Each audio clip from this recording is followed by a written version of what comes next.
அருட்பெருஞ்சோதி அருட்பெருஞ்சோதி தனிப்பெரும் கருணை அருட்பெருஞ்சோதி. அன்பு ஆன்மனே உள்ள நம்மவர்களே, வணக்கம் வணக்கம். குறித்து உரைக்கின்றேன் இதனை கேண்மீன் இங்கே வம்மீன் அப்படின்றார். இதை பற்றி தான் சொல்லிக்கிறேன். இறைவன் எப்படி இருக்கிறான், எங்கே இருக்கிறான், அதை தான் உணரணும். அதை உணரக்கூடிய பிறவி இதுதான். அதை குறித்து தான் சொல்கிறேன் அப்படின்னு சொல்கிறார். குறித்து உரைக்கின்றேன் இதனை கேண்மீன் வம்மீன், கேட்கறதுக்கு வாங்க அப்படின்னு சொல்கிறார். கோணுமன குரங்காலே நாணுகின்ற உலகீர் அப்படின்றார். கோணுமன குரங்கு, இந்த மனன்ற குரங்கானது கிளக்கிளையாக தாவிட்டு இருக்கு, அதை விட்டு விடுங்கள், அதை விடுவதற்கு இதை கேளுங்கள், கேட்டால் தான் அதை விட முடியும் அப்படின்னு சொல்றார். வெறித்த உம்மால் ஒரு பயனும் வேண்டேன். என்ன சொல்றாரு?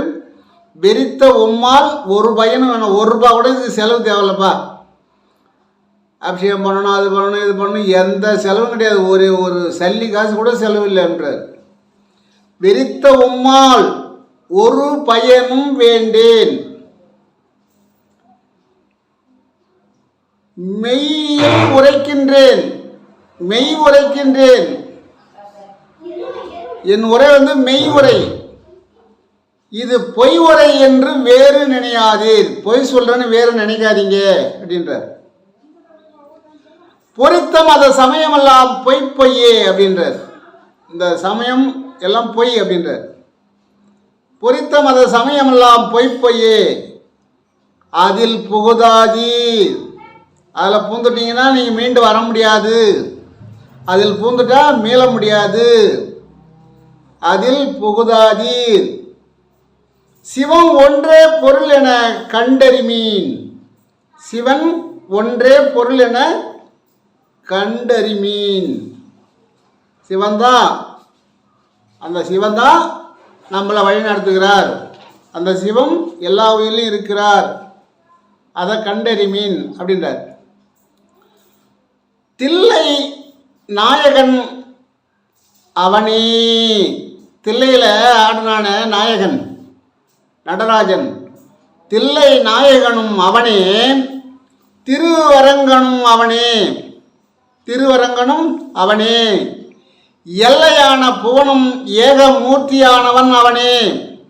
இந்த எல்லையில்லா புவனம் எல்லையே கிடையாது இந்த உலகத்துக்கு. அண்டத்துக்கு மேலே நம்ம பூமியை தாண்டிட்டே இதுக்கு எல்லையே கிடையாது. அதையெல்லாம் கட்டி காக்கக்கூடிய ஆள் எப்பேற்பட்ட ஆளாக இருப்பார் அப்படின்னு சொல்றார். எல்லையில்லா பூணும் ஏகமூர்த்தியானவன் அவனே, ஏகமூர்த்தி. பல்லும் நாவும் உள்ள பேர்கள். நமக்கு பல்லு இருக்கு, நாவு இருக்கு, நாக்கு இருக்கு இல்ல. பல்லும் நாவும் உள்ள பேர்கள் பகுத்து கூறி மகிழ்வாரே. இது வேற அது வேற இது வேறன்னு சொல்லி அவங்க பகுத்து அதை கூறி அதை பிரித்து அவங்க மகிழ்கிறாங்க. பல்லும் நாக்கும் உள்ளவர்கள் அப்படின்னு சொல்றார்.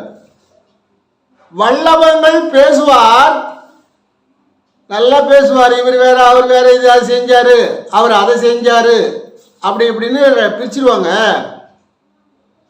ஆனால் அவர்களை பிரிக்க முடியாது.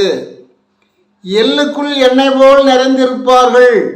எள்ளுக்குள்ள எண்ணெய் போல் நிறைந்திருப்பார்கள். இப்படி வல்லபங்கள் பேசக்கூடியவர்கள்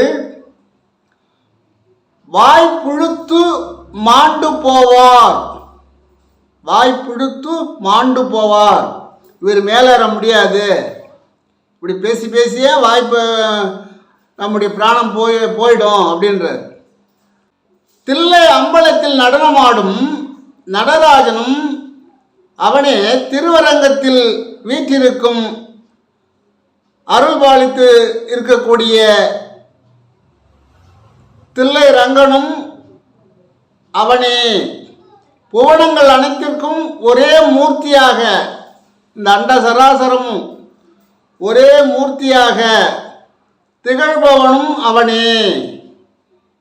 இதை உணர்ந்திடாது அறிவேறு சிவன் வேறு பேசுவார்கள். அப்படி பேசக்கூடியவர்கள் மாண்டு போய்விடுவார்கள். எத்திசைக்கும் எவ்வுயிருக்கும் எங்களப்பன் எம்பிரான். எத்திசைக்கும் எவ்வுயிருக்கும் எல்லா உயிருக்கும் எங்களப்பன் எம்பிரான். அவன் ஒரு ஆள் தான். ஒன்றல இரண்டல ஒன்றினில் ஒன்றல ஒன்றர ஒன்றிய ஒன்றனும் ஒன்றே. 1 2 3 4 5 8ன்னு பிரிச்சுன்னு இருக்காதீங்க. அந்த ஒரு பொருளை தான் இப்படி பிரிச்சாச்சு. கடைசியில் அவர் ஒரு ஆள் தான் அப்படின்னு சொல்றார். முத்தியான வித்துக்குள்ளே ஒரு முத்தி போன விதை இருக்கு. அந்த விதைக்குள்ளே முளைத்து எழுந்த தவச்சுடர். முளைத்து எழுந்த தவச்சுடர் யாரு? சிவன். ஒரு முத்தி போன வித்துக்குள்ள அந்த விதைக்குள்ள இருந்து முளைத்து எழுந்த தவச்சுடர். வித்தினில் வித்தா வித்திட வித்தா அத்தூர் அமைந்த அருட்பெருஞ்சோதி அப்படின்னு சொல்லுவார். அப்ப வித்துக்குள்ள அந்த தவச்சுடர் இருந்தால் தான் அந்த வித்து முளைக்கும். அப்படி முத்தி போன வித்துக்குள்ள இருக்கக்கூடிய சிவன் ஒருவர் தான். அவர்தான் புவனங்கள் அனைத்தையும் வழி நடத்தக்கூடியவர்கள். அவர்களை பிரித்தது நம்மவர்கள் அப்படின்னு சொல்றார். சிவன் தான். அவர்தான் தவசுடர் நெருப்பு. அது தாயாகவும் தந்தையாகவும் மாறும். சக்தியாக வரும், சிவனாகவும் வரும். தாயாகவும் தந்தையாகவும் தாங்குகின்ற தெய்வம். தன் நிகர் இல்லா தனிப்பெரும் தெய்வம். தன் நிகரில்லா அது ஒரு தனிப்பெரும் தெய்வம். தாயா வரும், தந்தையா வரும் அப்படின்னு சொல்றார். இன்று ஜீவன் மீது யாவருக்கும் கருணை இல்லை. என்ன சொல்றாரு? இன்னைக்கு ஜீவன் மீது யாருக்கும் கருணையே இல்லை. ஜீவன் மீது கருணை இருந்தால் அவங்க நிதானத்தோடு இருப்பாங்க, சர்வ ஜாக்கிரதையோடு இருப்பாங்க. எந்த எத்தொழிலை செய்தாலும் யாதொன்றை நினைத்தாலும் சர்வ சாக்கிரதையாக இருப்பார்கள். ஒரு வாகனத்தை ஏற்றுகிறாருன்னா அவர் ஜீவன் மேல அவருக்கு பற்று இருந்தால், ஜீவன் மீது அவருக்கு கருணை இருந்தால் அவர் ஒரு சீராக ஓட்டுவார். அது டூ வீலரு 4 வீலரோ எதாக இருந்தாலும் சரி.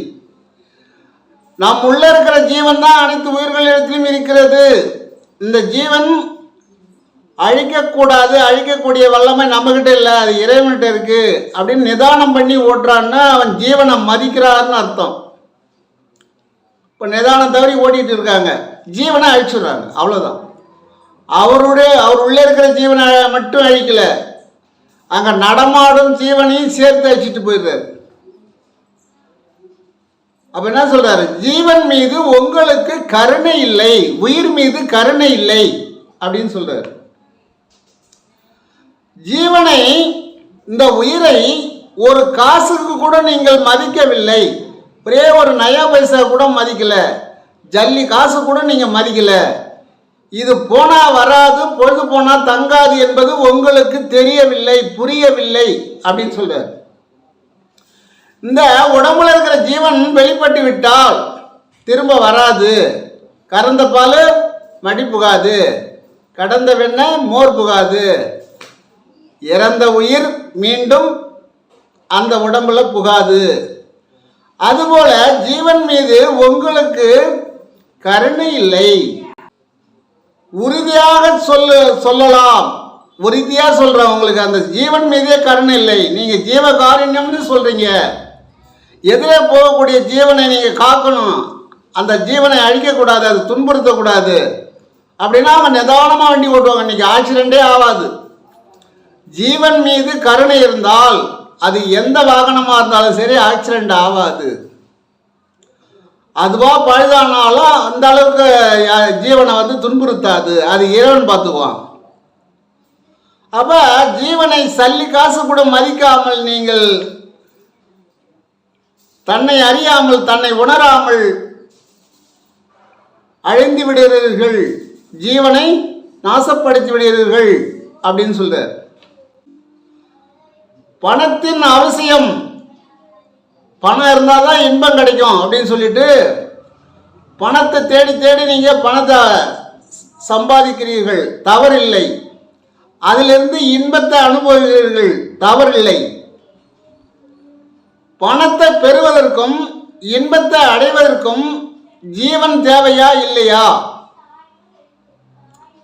பணத்தை பெறத்துக்கும் உன் உடம்புல ஜீவன் இருந்தால் தான் நீ பணத்தை சம்பாதிக்க முடியும். அந்த பணத்தை சம்பாதித்தால் தானே உனக்கு இன்பம் கிடைக்கும். ஆனால் அதுக்கு யார் தேவை? யார் இருந்தால் நீ அந்த பணத்தை சம்பாதிக்க முடியும்? யார் இருந்தால் வீடு கட்ட முடியும்? யார் இருந்தால் சொத்து வாங்க முடியும்? யார் இருந்தால் சம்பாதிக்க முடியும்? ஆனால் அந்த ஜீவன் இல்லாமல் பணத்தை சம்பாதிக்க முடியுமா? அப்படி சம்பாதிக்கும் பணத்தை பெட்டியில் வைத்து பத்திரமாக பூட்டுகிறீர்கள், பத்திரப்படுத்துகிறீர்கள். பணத்தை பத்திரப்படுத்து பெட்டியில் வைக்கிறீர்கள், இரும்பு பெட்டியில் வைக்கிறீர்கள், மரப்பொட்டியில் வைக்கிறீர்கள். என்ன கேட்டால் லாக்கர்னு சொல்லலாம், யாரும் தொடாத அளவுக்குலாம் செய்து அதை பக்குவப்படுத்துகிறீர்கள். அந்த பணத்தை சம்பாதித்த ஜீவனை பக்குவப்படுத்துகிறீர்களா? அதை உணர்ந்தீர்களா? அந்த ஜீவன் இருந்தால் தானே இதை இந்த பெட்டியில் இருக்கிற பணம் நமக்கு சொந்தம். ஜீவன் இல்லாவிட்டா நம்ம சம்பாதிச்ச பணம் சொந்தம் கிடையாது. இல்லை, அது சொந்தம் வேண்டியில்ல. இந்த ஜீவன் இல்லாத பணம் வருமா? அப்ப ஜீவனை நீங்கள் ஜீவன் மீது கருணை இல்லை. இப்போ 4 பேருக்கு ஆகாரம் கொடுக்கறது பெருசு இல்லை. ரோட்டில் நடமாடுதுன்னா அந்த ஜீவனை அடிக்காமல், அதை காலை ஒடிக்காமல், கையை ஒடிக்காமல், உயிர் சேதம் பண்ணாமல், நம்ம உயிரும் போகாமல் காக்கிறானே, அவன் தான் ஜீவகாரன்னு உள்ளவன். ஒரு 30 வருஷம்னே இருந்தாங்க வாகன ஓட்டிலாம், அப்படி தான் இருந்தாங்க. குறுக்க ஒரு அணில் ஓடினா கூட பிரேக் அடிப்பாங்க, குறுக்க ஒரு பாம்பு போனாலும் பிரேக் அடிப்பாங்க, குறுக்க ஒரு நாய் ஓடினா பிரேக் அடிப்பாங்க, அதை காப்பாற்றுவாங்க. இப்படி அப்படி கிடையாது, இப்போ அடிச்சுட்டு போயின்னே இருக்காங்க. ஏன்னா நம்ம உள்ள இருக்கிற ஜீவன் தான் வெளியில் போயிட்டு இருக்குது அப்படின்றத அவங்க உணரல, ஜீவனை பற்றியே உணரல. அது மட்டுமல்லாமல் நம் உள்ளே இருக்கின்ற ஜீவனை துன்புறுத்துகிறோம். நீ வெளியில ஜீவகாரணம் செஞ்சுட்டு உள்ள புகை போடுறோம். எலிவலிக்கு புகை போட்டாங்களா அந்த மாதிரி புகை போடும்போது நம்ம உள்ள இருக்க ஜீவன் எங்க இருக்குது? நுரையீரலில் தான் இருக்கு. நுரையீரலுக்கும் புருவ மத்தியும் நடமாடிட்டு இருக்குது நடராஜா. அந்த ஜீவனுக்கு புகையை கொடுக்குறீங்க, எலிக்கு புகையை கொடுத்த மாதிரி. புகையை கொடுத்த உடனே என்ன ஆகுது? அது செயலிழந்து போகுது. செயலிழந்து புற்றுநோய், மூச்சு திணறல், அப்புறம் சுவாச மண்டலங்களும் அடைஞ்சு போகுது. சுவாச மண்டலங்கள் காற்று சரிவரையாக போகல. நுரையீரலில் 100% நம்முடைய ஆக்சிஜன் புகுந்ததுன்னா, நீங்கள் ஆக்சிஜன் கருவி போட்டு பார்த்தீங்கன்னா அது 100 காட்டும் எடுத்த உடனே. இல்லை 75 காட்டுது, 80 காட்டுதுன்னா அப்போ உங்களுக்கு நுரையீரல் அடைப்பு ஏற்பட்டு போச்சு. ஜீவனை நீங்கள் மதிக்கவில்லை, ஜீவனை காப்பாற்றவில்லை. ஏன்னா அது மட்டுமல்லாமல் மூக்கு வழியாக போகின்ற இந்த துவாரத்தை வழியாக போகின்ற காற்றை தடை செய்து ஜீவனை இம்சப்படுத்துகிறீர்கள் அப்படின்ற. எப்படின்னு கேட்டால் மூக்குப்பொடியை போட்டு போட்டு அந்த உள்ள 2 பக்கமும் அடைஞ்சு போகுது. 2 சூரிய காலையும் சந்திர காலையும் அடைபட்டு போகுது. தூர் வாராத வாய்க்கால் மாதிரி ஆகி போகுது, தூர் வாராத ஆறு மாதிரி ஆகி போகுது, தூர் வாராத குளம் மாதிரி ஆகி போகுது. அப்போ அங்கே இந்த மூக்குப்பொடியை போட்டு ஜீவன் உள்ளே வாசம் செய்யாத அளவுக்கு தடை செய்கிறீர்கள், வாதனை செய்கிறீர்கள், துன்பப்படுத்துகிறீர்கள். ஜீவன் நலிந்து போகிறார். ஜீவன்னா யார்? உயிர் தான். உயிர் தான் இவ்வளோ கஷ்டப்படுதுன்னு சொல்றாரு. உன் உடம்புல இருக்கிற உயிரை இவ்வளோ கஷ்டப்படுத்திட்டு மதுபானங்கள் அது எல்லாம் ஆகாத பொருள்லாம் சாப்பிட்டு, புகையெல்லாம் சாப்பிட்டு இந்த ஜீவனை துன்புறுத்தி சீக்கிரமாக அழித்து விடுகிறீர்கள். வந்தது யார்? எங்கே வந்தோம்? எதை அறிய வந்தோம்? எதை சம்பாதிக்க வந்தோம்? ஆனந்தமாக வாழ வந்தோமா என்பதை நீங்கள் சிறிதளவும் நினைக்கவில்லை அப்படின்னு சொல்றார். இந்த ஜீவனை காப்பாற்றுவதற்கு தடை செய்யும் நீங்கள் வாசி யோகத்தால் மட்டுமே நீங்கள் ஜீவனை காப்பாற்ற முடியும். அந்த வாசி தடைப்பட்டு போச்சு மூக்குப்பொடியால். இந்த மூக்குப்பொடியை போடாத இருக்கிற ஒரு சித்த வித்தியாசர்கள் என்ன செய்வான்னு கேட்டால், நொச்சி இலையும் தும்பை இலையும் சேர்த்து அரைச்சி சாறு எடுத்து நசியம் பண்ணுவாங்க. மூக்கில் நசியம் பண்ணாங்கன்னா 2 துவாரங்களும் நல்லா காற்று இழுக்கும். வெளியில் இருக்கக்கூடிய காற்றை எடுத்து அதில் ஒரு 6 பங்கு 10 பங்கு தான் ஆக்சிஜன் கிடைக்குமா. அதை எடுத்துக்கிட்டு மீதி வெளியே தெளிடும். ஆனால் நமக்கு இயற்கையாக நுரையீரலுக்கும் உச்சிக்கும் நடமாடக்கூடிய ஆக்சிஜன் குறையாமல் அது போயிட்டு இருக்கும். அந்த அமுத காற்றை மேலே ஏற்றுவதற்கு மூக்குப்படி மதுபானங்கள் இது ஒரு தடை. நீ ஜீவனை துன்புறுத்துகிறாய். நீ எந்த ஜீவர்களுக்கு ஆகாரம் கொடுத்தும் புண்ணியம் இல்லை.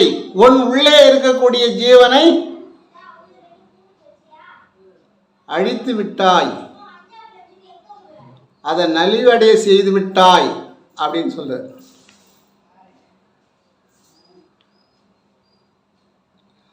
இப்படி தடைப்படும் காலத்தில் நம்முடைய ஜீவனானது வெளிப்பட்டு உடல் அழிந்து போகிறது அப்படின்னு சொல்றாரு. அது வெளியேறி போகுது. எப்பா நீ பட்டது போதும், உங்கள்கிட்ட பத்த துன்பம் போதும், எல்லா கால்வாயும் அடிச்சு விட்ட, எல்லா பைப்பையும் மூடிட்ட, நான் எந்த பைப்பு வெளியே போகிறது, எல்லாம் தடைப்பட்டு போச்சு, நான் போயிட்டு வரேன்னு அவர் கிளம்பி போயிடுறாரு. அப்புறம் நீ மாட்டோம் என்ன நிலை கிடைக்கும் உனக்கு? அவ்வளோதான், சமாதி தான் கிடைக்கும். சமாதிலாம் கிடைக்காது. ஏன்னு கேட்டால் வாசி யோகம் பண்ணி ஜீவனை கவனிச்சுங்க மட்டும்தான் சமாதி கிடைக்கும். இது இறந்து விடுவார்கள். அதுதான் நம்ம முன்னோர்கள் என்ன சொல்கிறாங்க, இஞ்சி ஒரு வைத்தியம், நல்ல வைத்தியம், அதெல்லாம் நீங்கள் சாப்பிடல. ஜீவனை தடை செய்யக்கூடிய அழிக்கக்கூடிய பொருள்களை சாப்பிட்டீர்களே தவிர இயற்கையாக இயற்கை கொடுத்த கொடை இஞ்சி, அந்த இஞ்சி சாறில் கடுக்காப்பொடி கலந்து காலை மாலை சாப்பிட்டால் எப்பேற்பட்ட மூல நோயை குணப்படுத்தும். மூல நோய் மட்டும் இல்லை, அவர் என்ன சொல்றாரு, எப்பேற்பட்ட மூல நோயும் குணமாகும் அப்படின்னு சொல்றாரு. அடுத்து உடம்பில் உள்ள அனைத்து நோய்களும், நுரையீரல் நன்றாக செயல்படும், கல்லீரல் நன்றாக செயல்படும், மண்ணீரல் நன்றாக செயல்படும், பித்தப்பை நன்றாக செயல்படும், சிறுகுடல் பெருகுடல் நன்றாக செயல்படும், ஆற்றில் இருக்கிற அடப்பு அனைத்தும் நீங்கும். இந்த ஆஞ்சை பண்ணுறதெல்லாம் தேவையில்லை. ஆற்று கிளீனாக வச்சுக்கோ. இஞ்சி தினமுமே நாம் எடுத்துக்கணும். இஞ்சி ஒரு மிகப்பெரிய மருந்து. இப்போ மூல நோயிலேருந்து எவ்வளோ நோய் சொல்லிக்கிட்டே போகலாம். அது சாதாரண செலவு தான். கடுக்காய் ஒரு 1/2 ஸ்பூன், இஞ்சி சாறு ஒரு 1/2 ஸ்பூன், அவ்வளோதான். 1 ஸ்பூன் கூட இஞ்சி சாறு போட்டுக்கலாம். அப்படியே குழைச்சி சாப்பிட வேண்டியதான். இதை காலை மாலை சாப்பிட்டு வந்தால் ஜீவனை தடை செய்யாது. ஜீவன் நன்றாக இயங்கும். மூக்குக்கு நசியம் செய்தால் ஜீவன் நன்றாக இயங்கும். வாசி யோகம் கைகூடும் அப்படின்னு சொல்றார்.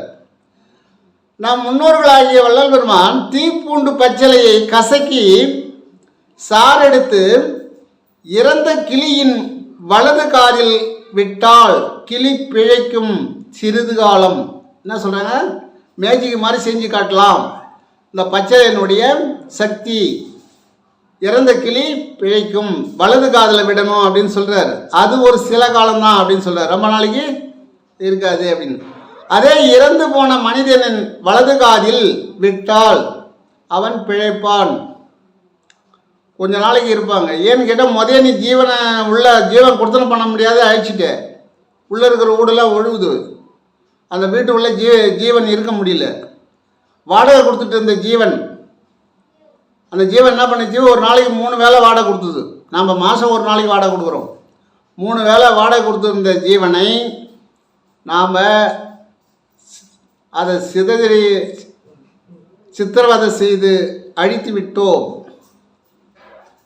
இந்த தீப்பூடு என்ற பச்சிலை வேலை செய்யுமா அப்படின்னா அது முறையாக எடுத்தால் வேலை செய்யும்.